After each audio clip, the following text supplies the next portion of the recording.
closer I get to finishing this book, the harder it gets to write, and I'm not entirely sure what's happening. So it's about 11 a.m. and I have 5 chapters left to write before this book and the whole series is done. I've been sitting and trying to write for like 2 hours or so, and I've only gotten about 500 words down, and the 500 that I have, I am incredibly doubtful of. It doesn't feel like it's the right setup that I need for this scene. It doesn't feel like it's powerful enough. I'm sitting here thinking about scrapping it and trying to do something else. Also, hi, this is my new phone, so if everything looks a little bit crisper, that's probably why. It's going to be an adjustment because it's a smaller capacity phone than what I've had previously. It's 128 gigs instead of the 256 that I had. It was the less expensive option, but I'm gonna have to work hard to keep this empty enough to save videos and images. So as of right now, I'm about 115,000 words into this book. Like I said, I've got 5 chapters left. So I think that'll probably end up being like right around 20,000 words, you know, roughly 4K each chapter. Some of them might be a little bit shorter, some might be a little bit longer. I think the one that I'm working on right now might be a bit shorter, because it's basically going to be like the main character stepping into an unexpected fight scene and then getting himself into a little bit of trouble, going for help, and then everything kind of comes crashing down on him. So it's going to end on a little bit of like an action cliffhanger thing where, you know, we're like right in the thick of things, and then the chapter after this one is really the climax of the book. It's going to be the very last battle, and that's intimidating, but that's not today's problem, so I don't know why I can't seem to get any words down today. I think part of it is just like the fear that comes with finishing a book and being like, okay, but are people gonna like this? But this is also the very last book, so it's not just are they gonna like the book, but are they gonna like how the entire series ends? And some readers are not gonna like how the series ends, and that's okay. And after writing this many books, I'm kind of used to that. There's always going to be somebody who's unsatisfied with the ending that you choose. My husband has been keeping up, reading everything as I go along, and he said that at this point he sees 3 ways that the book can end, but he has no idea which way it's going to go, which I suppose is a good thing, especially in a genre that has such a closed structure expectation for how things have to go for it to even be classified as epic fantasy. The fact that I've been able to put it together so that he doesn't know how it's actually going to end is nice, but I also feel like that introduces so many expectations that it still has to feel worthwhile. I think that finishing this series is also kind of different from the times that I've done other book series, because I still don't really know what comes next for me after this. When I started writing Snake's Blood Saga, I had a clear plan of like what I was going to do with that series.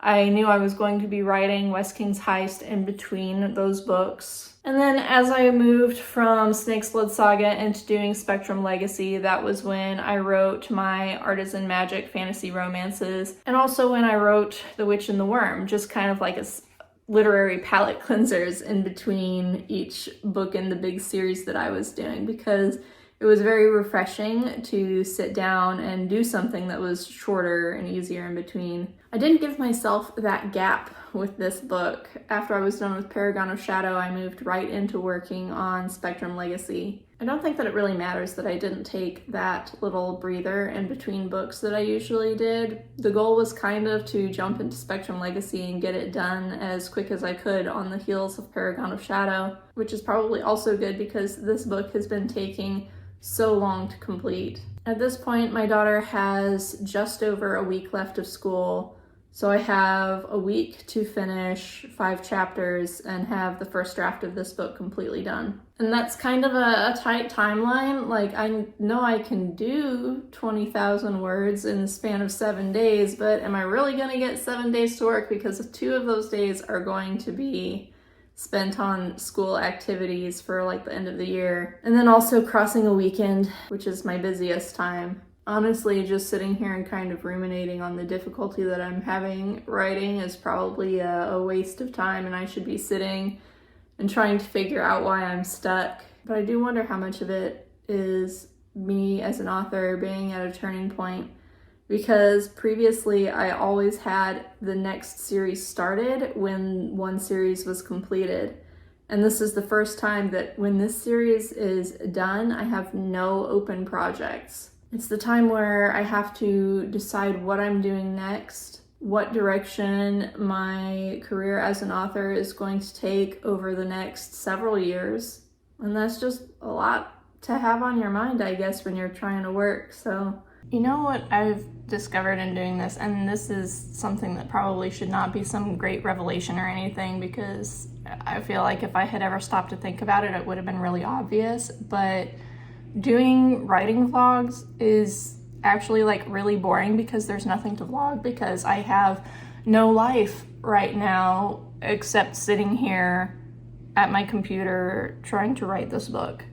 I spent all day yesterday writing and I ended up with nothing. Zero words worth keeping. I don't know why. It's like I'm in the last 5 chapters. And because I'm in the last 5 chapters, I want so much for them to be, you know, really good, really solid. I want it to be exciting. I want it to feel intense. And I, for the life of me, cannot get the transition from the end of chapter 34 to the beginning of chapter 35 to work right. I am struggling so bad. So yesterday, I just had to throw all of that out. And so it's just another day of me sitting here in my house, writing and having nothing to show you but my keyboard, I guess, and my cup of tea.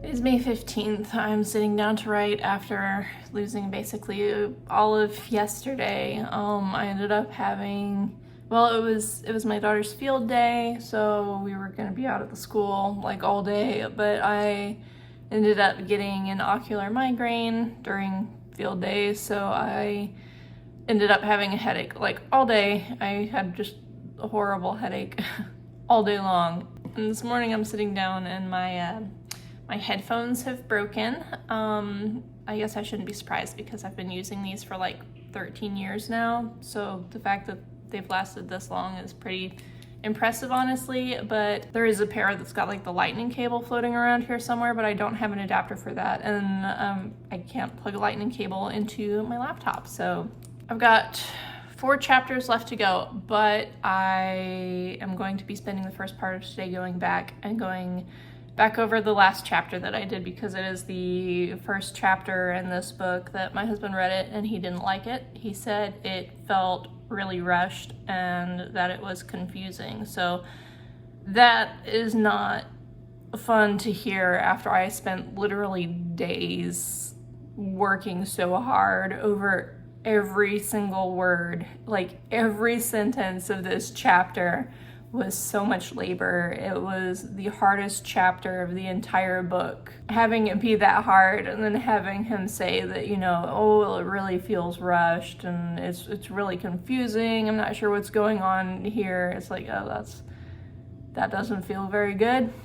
I need to fix this chapter before I move on, because it could be that some of the fixes that it needs is that I have to pull some things from later chapters and like the remaining chapters back and put them into this chapter instead. So I need to make sure that like the structure and the pacing for it is correct if I have to do anything, and it's going to be easier for me to just back up and fix this chapter now instead of just trying to push ahead and then rearranging things later, because the order of things happening, like where they fall in the chapters, is going to change the flow so heavily that it would just create way more work in editing. But yeah, backing up, and hopefully I can sort through this chapter fairly easily and get whatever is wrong fixed. I forgot my laptop has Bluetooth. Why did I forget my laptop has Bluetooth? I do have my Bluetooth earbuds, so. All right, we've got music now, let's go.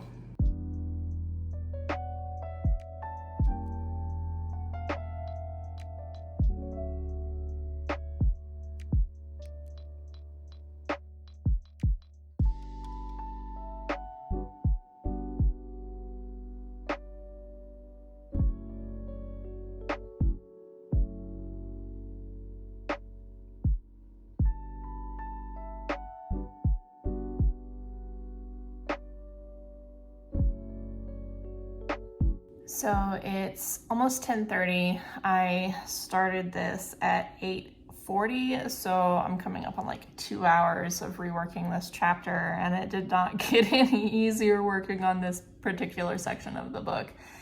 But I sent the revisions to my husband, and I was like, hey, if you get a break at work, could you take a look at this and tell me if you think it's better or more clear? And he said it's a lot better now, so that's all resolved, and I can officially move on to writing the climax scene, which is kind of terrifying, and I am starting a little later on it in the day than I wanted to be, so I probably won't get this chapter done until tomorrow. Monday, Tuesday, Wednesday are the last days that I have that I can work on this, so it's gonna be tight, but I am trying so hard. It's the last fight, and there's a certain expectation. In epic fantasy, you know they're going to defeat the villain. They have to defeat the big villain, or it wouldn't be epic fantasy. It's the story of how they get there, how they conquer all these insurmountable odds to destroy this one force that is opposing the whole world.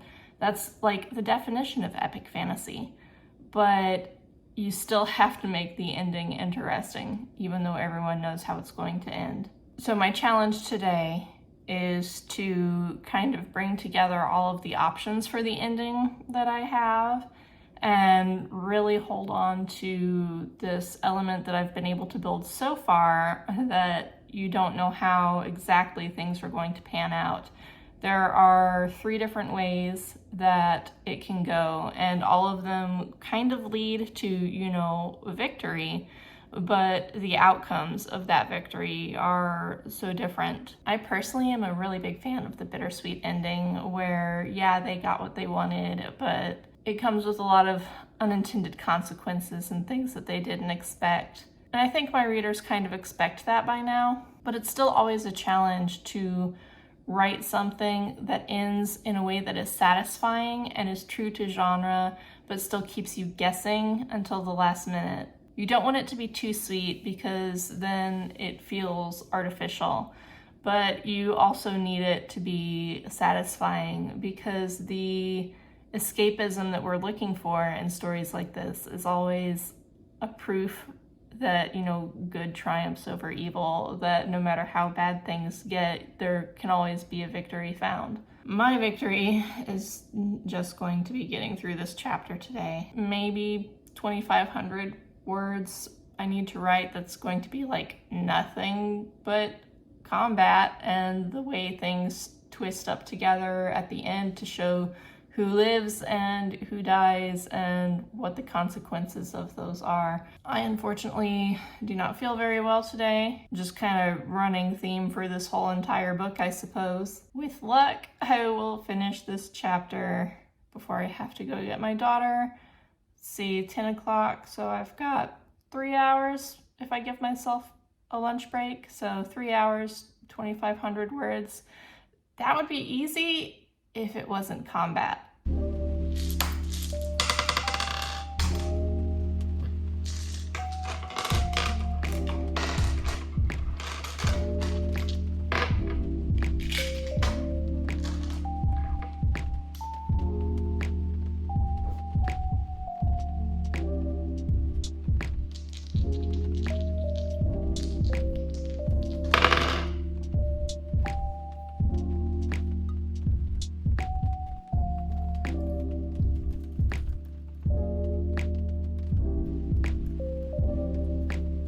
So this is like one of my battle methods here, is trying to keep things interesting by rolling out actions. So I keep it simple. You know, we've got one for the hero party and then one for the villain, and these are just d20s. And we just give these a roll and say the party is attacking, the villain is defending. So we've got a 7 defense and a 7 attack. So they're going to cancel each other out on this hit. And I try not to do anything that's like particularly turn by turn, because I feel like that would make for a really boring scene if it's just like he attacked, he defended, and then she used some magic and it hit him in the arm or something like that. That would be really dull. But this, as I do each action, sprinkled in through the progression of the scene and the feelings that the characters are having, it kind of helps keep me on my toes as a writer and helps keep the battle from being too predictable or stale. So I'm secretly hoping that today will be the day that I get to finish my book. You can tell how humid it is outside. Look at my hair. So the day is off to a little bit rougher of a start than I hoped. I have to run some things to my daughter at school because she forgot them. And then I'm going to sit down to write. I'm really hoping that today is the day that I finish this book. I have 1 chapter left to write. I think it's going to be about 3,000 to 4,000 words that I need to write today with what I did yesterday to get started on this chapter. That'll put the book at right around like 134,000 words, but they always grow a little bit when I edit because I always find all the things that I meant to put in the book that didn't quite make it. So I tend to be a little bit leaner of a writer rather than somebody who overwrites and has to trim down. There's always a lot that I left out. But today I just want to try to finish this book. I only have today and tomorrow left that I can write before the summer break schedule starts. And I'm going to have to completely upend what I've been doing. So first things first, running back to the school, and then I need to get fuel in my car, and then I'm gonna get home and start writing.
And it's been like 5 months since I was originally supposed to finish this book. But today, the book is done. I have completed the first draft of this book. Most of my editing is going to be going back through and like rearranging things on a sentence level, making sure, you know, like my prepositions are in the right place and things like that. While I usually draft pretty clean, there are sometimes things that slip through. My husband has finished reading. He's my first beta reader. He said everything makes perfect sense. He said that when he was reading the ending, it made his throat a little tight, and I was glad for that, because when I finished this one, you know, this is my, I think my 28th book that I've finished writing, and this was the first time that I cried after I got to the end. I think part of it is because getting this book together, getting it written, has been such an unbelievable challenge, and I have never had challenges like this while trying to write a book before. I don't know what happened. I don't know why this one fought me like this, but you know, it's such a victory to have it done, have all the words out on paper, just needing cleanup. It's exciting, but I'm also kind of heartbroken because I'm gonna miss these characters so much. Since today is my rest day, I am going to go out and about and do a bunch of the things that I didn't get to do. I have plans to go shopping. I've got my my teacup collection back here, but one thing I don't really have is teapots. I have one little teapot in my cabinet, and I would really like to have a teapot to just like serve everyday tea with. I'm going to take some time to do some yoga because yesterday was like a 5,000 word day, so I have a terrible cramp in my shoulder today from all of the writing. Take some time to see if I can tame the humidity frizz, and then I'm going to sit down and see if I can get a schedule together for the rest of this book's work, because I need to make sure I have everything fit in to still get it out in a reasonable time frame. This is where we ended. 134,284 words. That means it is just a tiny bit shorter than Paragon of Shadow was, and I think it might grow a little bit as I edit, because my books tend to get a little bit longer as I find like stray sentences that need to be clarified or little extra bits of info that need to be added to make sure everything is easy to understand. So it'll probably be right around 135,000 words when it is completely edited, and that makes it about the same length as Paragon of Shadow, which was book 5. I have put together a plan of everything that I want to do across the summer. Our summer break starts at 10:30 a.m. today. It's a half day for school for my daughter, so I'm gonna get this vlog edited up this morning so I can go ahead and get it posted. There's a lot I want to do to try to pack into the 10 weeks of summer break that we get, especially since I'm gonna have so much less work time with my daughter being here. So for a while, most of my focus is going to be on like other things. We have some home renovation projects that need to be done, and those probably need to take priority. Right now, my editor, because of some setbacks that she's had, just like health-wise and everything, she's running behind, so she probably won't be done with edits until maybe like mid-June. There's not much that can be done to help that, but I do have her notes on the first 50,000 words of the book. I went through them last night, and it's really clean. She even said, you know, like this document is really, really clean. It's probably the cleanest manuscript I've ever given her. So that's the benefits of taking my sweet time in the writing process, is that what I end up giving her is like really clean, clear, organized, not a whole lot of typos even. Most of what she has found has been like, this word is not quite right, or hey, you misspelled this. There's only been like 1 or 2 places where she's been like, you know, you probably need to add a sentence or 2 here to clarify what on earth this person is talking about. So overall, I think edits will be pretty easy. And if she had not been delayed, I probably would have been done by the end of May, but I'm just gonna have to see how fast we can get it done. I really want to have this book out by the end of June, but I'm not going to do anything that would sacrifice the quality of it. So right at first, the things I'm going to be focusing on are going to be like getting the blurb done and getting like keywords and things figured out for this book. I need to do the chapter header artwork and I'll need to update like website pages, back matter in the other books, set up a pre-order. I never know what to do with the pre-order because I don't like to put it up until my cover artist actually has the artwork ready for me, because I'm waiting on that as well. It's just everybody who worked on this book has had such big setbacks. But I think I can make it. I think I can get to the end of June and have everything ready and publish the book then. I'm going to print myself a physical copy of the book to like actually red pen edit, because I can carry that around in a binder with me as me and my daughter are going on our summer adventures for the next few weeks, and that'll hopefully give me more time to edit. And it's also a lot easier for me to like pick up and work on like 2-3 pages of edits at a time, when I can just like open the binder and have everything ready to go, and I don't have to sit down at a desk. I don't have to be confined in one place. The other thing that I spent a lot of time planning was the hardcover editions of my Artisan Magic books, which are my fantasy romances. It's a series of interconnected standalones, and I really want to get those into hardcover. I've got a plan for doing that and making it special, so I'll be doing some of the groundwork for that over the summer. But my biggest focus is just getting Spectrum Legacy done and then taking a break, because I think I have earned a break. But yeah, that's it. I'm gonna get some breakfast now. Thanks for joining me, and I'll see you next time.